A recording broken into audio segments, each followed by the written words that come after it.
எனக்கு வந்து பயங்கர சீனியர்ஸோட ஒர்க் பண்ணிட்டு ஒரு ஒரு சின்ன பசங்களோட ஒர்க் பண்ணுறது எனக்கு ரொம்ப ரொம்ப நல்லா இருந்துச்சு.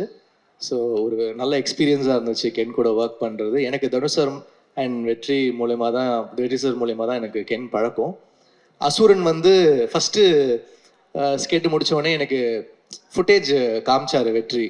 அப்போ வந்து கென்னோட போர்ஷன் பார்த்துட்டு நான் சொன்னேன், இல்லை கொஞ்சம் வெயிட் கம்மி பண்ணணும் இவர், க்ளோஸ்அப்ஸ்லாம் திருப்பி எடுங்க வெற்றி அப்படின்ன உடனே கென்னை வந்து ஓட ஆரம்பிச்சிட்டாங்க.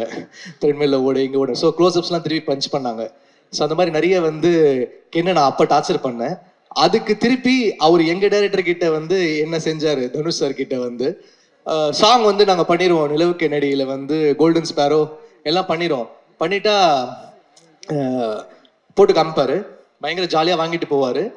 அப்புறம் ஃபோன் அடிப்பார், மச்சான் இந்த கென்னு வந்து பிடிக்கலன்றான்டா, சாங்கு ஒர்க் ஆகலைங்கிறான்டா அப்படின்னு.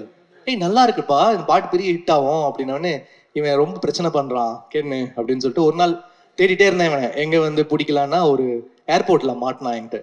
ஏண்டா ஸ்பாட்டு சூப்பராக இருக்குது, டைரக்டர் வந்து வாங்கிட்டு போகிறாரு, நீ வந்து களைச்சி விட்டு போறியாடா இப்படி அப்படின்னா. ஆனால் it doesn't work for Meena அப்படின்னா.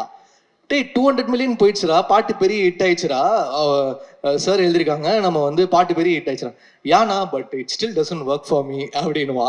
அந்த மாதிரி வந்து ஒரு ரொம்ப ஸ்ட்ரிக்டான ஆஃபீஸர் ஒரு கென்னு.